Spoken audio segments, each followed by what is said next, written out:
Nuestro compañero reportero Carlos López, que está aquí en el estudio para pues presentarnos esta entrevista que sostuvo con el doctor Dardo Neuenbauer. Él es investigador del Programa Universitario de Estudios sobre Democracia, Justicia y Sociedad de la Universidad Nacional Autónoma de México, y que nos habla pues del papel de la prensa, de las corporaciones mediáticas en este contexto electoral. Buenos días, Carlos López. Buenos días, Nancy. Buenos días al auditorio. Como bien señalas, tras la jornada electoral del pasado 2 de junio, donde la candidata de la coalición Sigamos Haciendo Historia, la doctora Claudia Sheinbaum Pardo, ganó por más de 30 puntos a su competidora más cercana, Xochitl Gálvez, comienza este análisis de los expertos en diversas ramas en torno a las elecciones presidenciales, y en esta ocasión entrevistamos al doctor Dardo Neuenbauer, investigador del Programa Universitario de Estudios sobre Democracia, Justicia y Sociedad, el PUETS de la UNAM.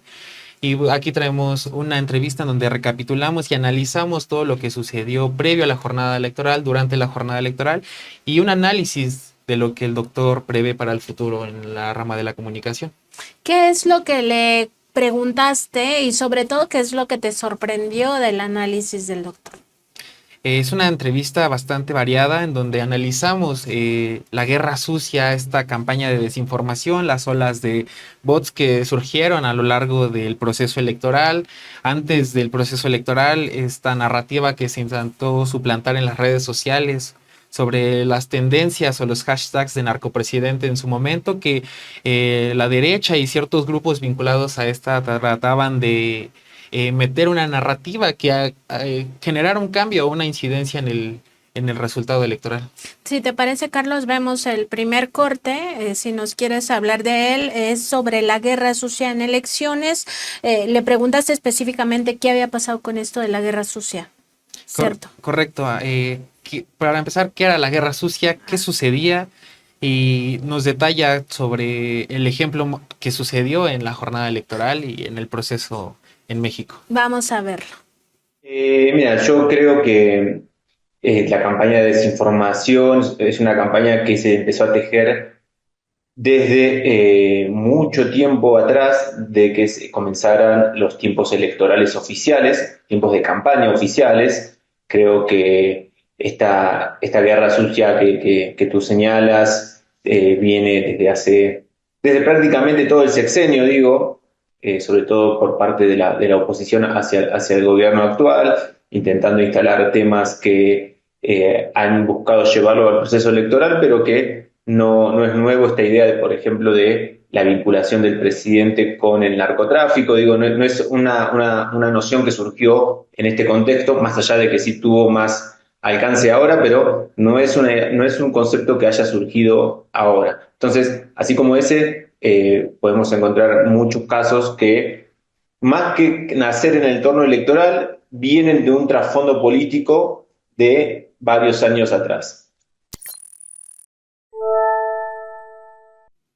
Nos habla de este contexto el doctor Neuenbauer, pues justamente de cómo el presidente López Obrador ha sido sometido históricamente a esta guerra sucia. Primero lo vimos en, bueno, tú quizá no porque eres muy chiquito, pero muchos que ya tenemos mayor edad, pues justo lo vimos en este proceso de desafuero, donde los propios medios participaron en toda esta dinámica de guerra sucia, de propaganda negra.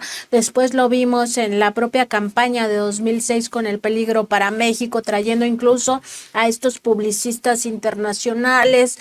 Lo vimos en 2012 nuevamente, ¿no? Pero a lo largo de los años siempre se ha buscado destruir la imagen del presidente López Obrador, incluso con esta idea de que todos son iguales, ¿no? Todos son corruptos, todos son mentirosos, todos son violadores de derechos humanos, y señala pues el propio doctor de este programa universitario, Carlos, que esta guerra sucia en realidad como que se dispara por ser las elecciones, pero nunca se ha ido. ¿Cómo viste tú este momento de, pues sí, recapitular que esto no es nuevo? O sea, finalmente esto es algo que ha ocurrido siempre. Como bien señalas, Nancy, históricamente las campañas de desinformación y de suplantar narrativas en contra del gobierno actual y de la imagen del propio presidente, señalas momentos importantísimos en la historia como 2006, 2012 y en esta etapa nueva se utilizan temas ahora en las redes sociales y el peso que ha tenido las redes, ¿no? Ya no tanto la comunicación por parte de la tele que se ha visto desplazada, sin embargo que sigue generando diversos casos de infodemia, este término que creó la Organización Mundial de la Salud tras la pandemia, que se refiere a las noticias falsas. Y justo le preguntaste sobre los resultados electorales a pesar de esas olas de desinformación.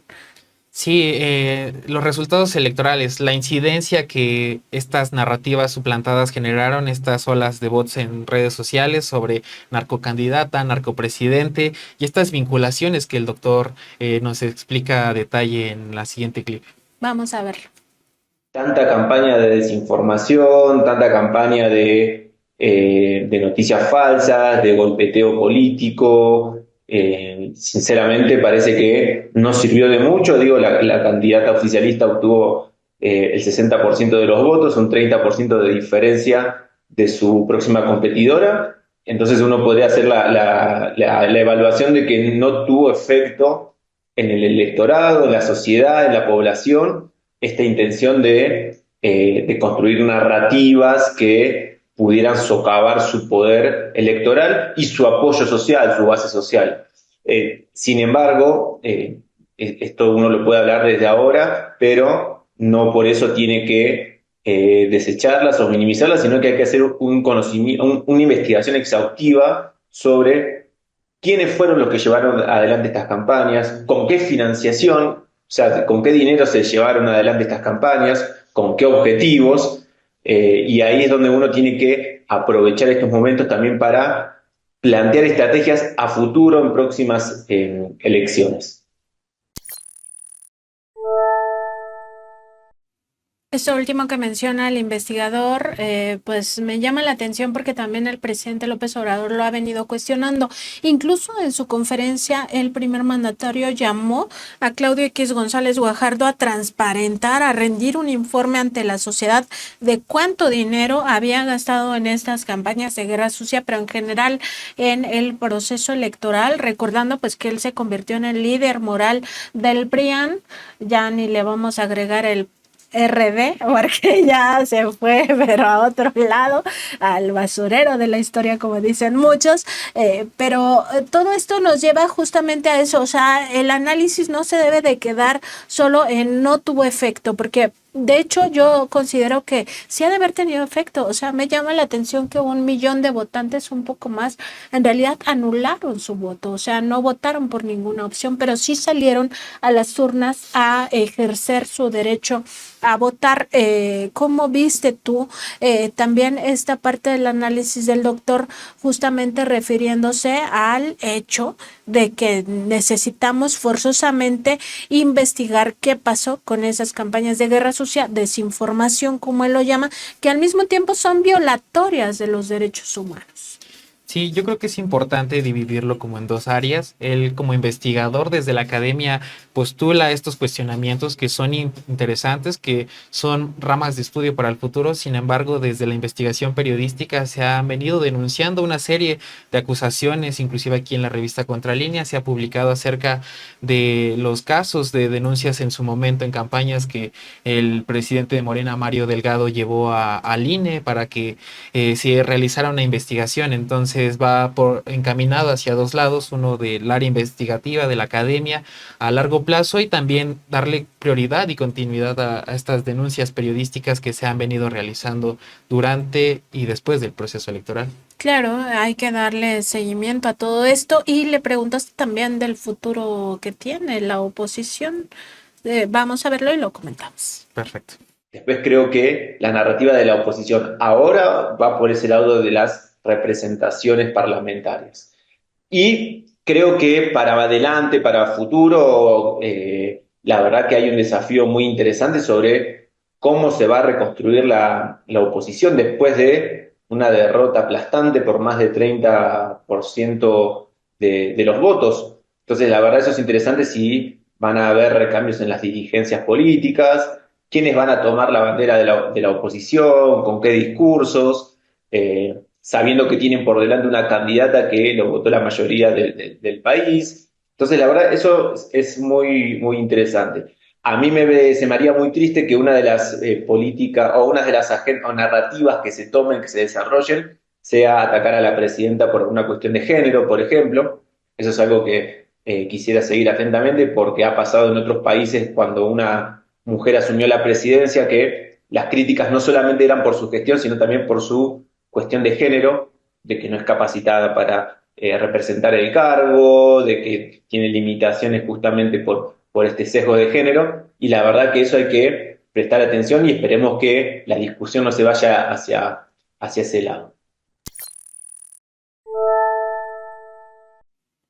De esta última declaración del doctor Neuenbauer, pues sí, destacar esta posibilidad, este riesgo de que parte de la crítica que llegue a enfrentar la doctora Sheinbaum sea por razones de género, que eso evidentemente es una violencia política en razón de género y que ha venido desde antes. También hay que decirlo que personajes muy pues impresentables como el propio Al-Azraqui, pues incluso le ha puesto un sobrenombre que no vamos a repetir aquí para no, digamos, violentar a la doctora, que no se, digamos que no se empata con la realidad. O sea, una persona tan capacitada, doctora además en ingeniería, una experta en su área científica, además muy dedicada al medio ambiente, pues no se justificaría campañas de este tipo. Además, no se justifica con ninguna mujer, por supuesto, pero importante como tener el ojo también en eso, Carlos. Sí, y es necesario destacar la figura de la oposición,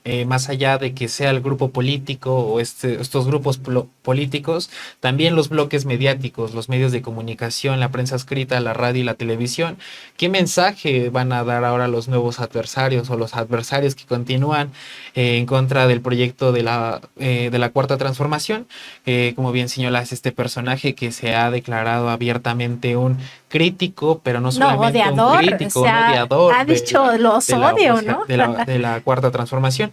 Entonces es importante señalar y recalcar lo que bien menciona el doctor Dardo Neubauer sobre las agendas de odio y los discursos mediáticos que pueden desencadenar racismo y clasismo, que es una de las preguntas que le hicimos posterior a esto. ¿Te parece si vamos a verlo? Por supuesto. La verdad que los medios corporativos, los medios concentrados, los medios masivos, a mi entender, de a poco se han ido adecuando a los tiempos políticos que estamos viviendo. No así algunos de los periodistas o las periodistas que están dentro de sus programas de opinión, de noticias. Entonces creo que ahí hay que hacer dos puntos. El comunicado que emitió la CIRT, la Cámara Industrial de la Radiodifusión, de la Radio y la Televisión, horas después del triunfo de Claudia Sheinbaum, es un indicio en ese proceso, un tuit felicitándola a la presidenta electa, justamente dándose cuenta de que no todo tiene que ser oposición, golpeteo político hacia esta gestión, pero bueno, digo, dentro de los medios tenemos algunos personajes que vienen arrastrando un discurso conservador, elitista, por momentos racista. Digo, hemos escuchado en debates del lunes posterior a la elección para aquí opiniones de que la gente no sabe votar, de que la gente vota por interés, y la verdad que eso es un desmerecimiento a la sociedad mexicana.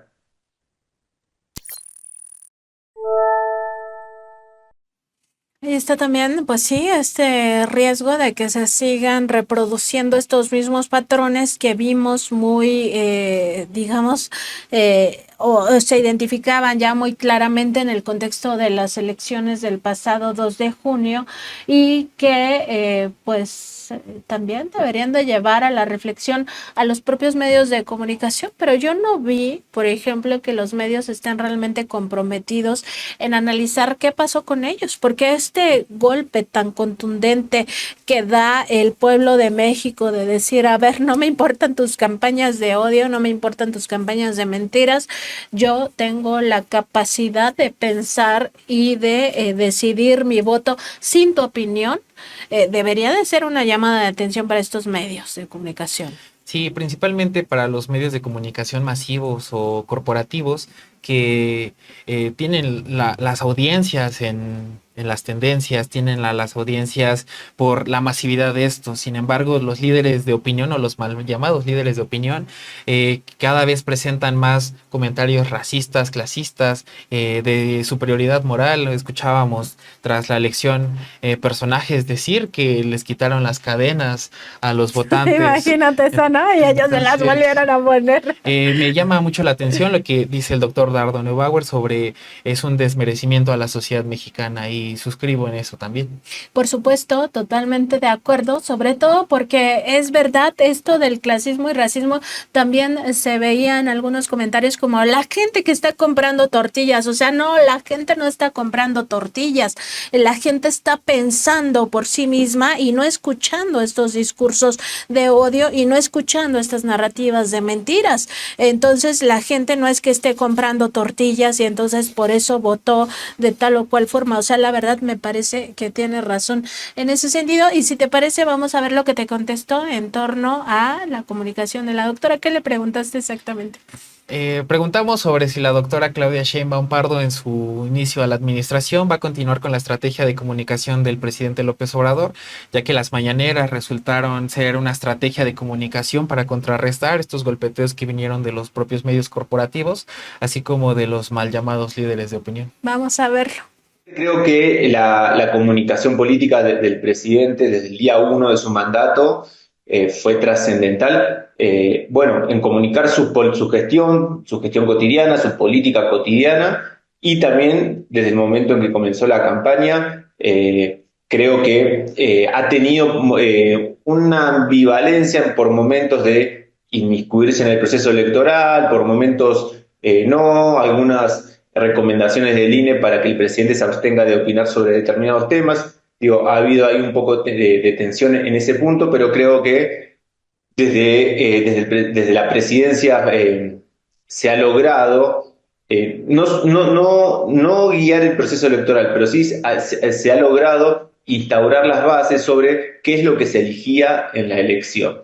Y la verdad yo concuerdo con esta idea de que la elección fue un fuerte apoyo a la candidata Claudia Sheinbaum, pero también fue un referendo claro a la política del presidente actual. Entonces, no lo veamos solamente como una elección independiente del proceso político que teníamos, sino que era una elección que venía justamente a corroborar, reafirmar este proceso político.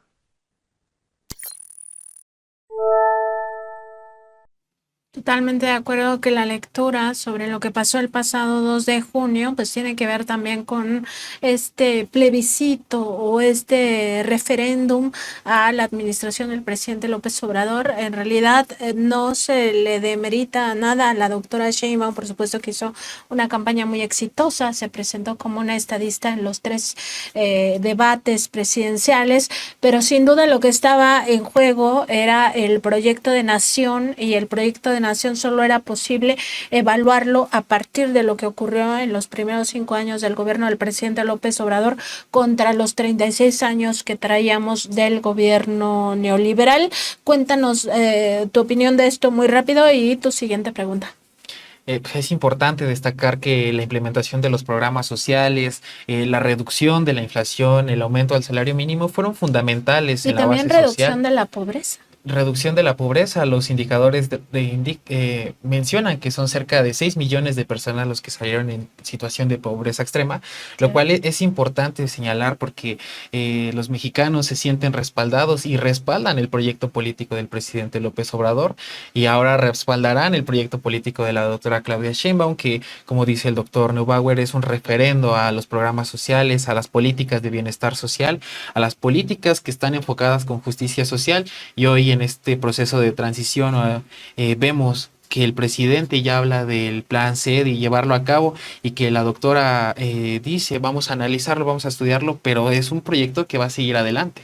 Claro, y le preguntaste justo del análisis de la comunicación en la escena regional tras la victoria de la doctora Claudia Sheinbaum. Si te parece, vamos a ver este último corte y volvemos. Un análisis que puedo hacer de lo que pasó en México en relación a otros países de Latinoamérica es que, y sobre todo en la situación de Argentina, es que la gente vota por quien le puede garantizar o prometer una mejor calidad de vida.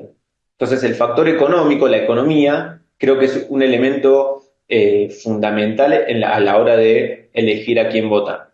Más allá de que cuestiones de política, cuestiones sociales, de debates ideológicos, etcétera, creo que la cuestión económica, el vivir un poco mejor, es el punto de partida de la elección de una persona para votar a un candidato o a otro. Y creo que aquí la ciudadanía vive un proceso económico de recuperación del empleo, de aumento del salario mínimo, de un bajo nivel de las tasas de inflación. Entonces, creo que, bueno, y acompañado de todos los programas sociales que tenemos aquí vigentes en el país, entonces creo que ese fue un punto de partida de la elección, que en otros países, como en el caso de Argentina, no se ha desarrollado así porque justamente la gestión política del gobierno anterior a Milei también fue un desastre y la gente lo que votó es por querer estar mejor. El gobierno actual no me lo da, voy a probar con Milei. Pero bueno, estamos viendo que es un desastre actualmente, pero bueno, eso es otro tema. Doctor, pues muchísimas gracias. ¿Cómo lo podemos encontrar en redes, en el PUET, en sus cuentas personales? Sí, bueno, como Dardo Neubauer, en X, bueno, en Facebook y Instagram, y también vamos a estar publicando algunos documentos sobre regulación de las plataformas sociodigitales en el contexto electoral pronto. Vamos a estar dándole un seguimiento a ese tema desde el Tlatelolco Lab, que es el laboratorio digital del Programa Universitario de Estudios sobre Democracia, Justicia y Sociedad de la UNAM. Así que bueno, cuando tengamos novedades, los estaremos compartiendo. Pues aquí está este segundo tema que ya no profundiza el doctor, pero que es importante, o sea, siempre ver también lo que está pasando en otras realidades. El caso argentino, pues es una lección también para los mexicanos, las mexicanas, de qué pasa trayendo un gobierno progresista, si se regresa a la ultraderecha o al ultracapitalismo, pues ahí está, no es cualquier cosa y no me parece solo un desastre, es un desastre mayúsculo lo que están viviendo los argentinos, Carlos. Sí, es importante también destacar que el posicionamiento de las ultraderechas en Europa, recientemente lo vimos con estas votaciones de los eurodiputados, se están posicionando con estos discursos anti-inmigrantes, antipolíticas progresistas, que van en contra de las comunidades LGBTQI+, de los grupos musulmanes, por ejemplo, en la zona de Europa, aquí en Argentina, políticas que están reduciendo los derechos laborales y es importante aquí en México señalar que la gente ya se cansó de esto, después de 36 años de vivir estas políticas, esta represión social que vivimos, la gente busca una alternativa y bueno, el referendo que se le dio al presidente López Obrador y a la virtual presidenta Claudia Sheinbaum Pardo es reflejo de la sociedad mexicana.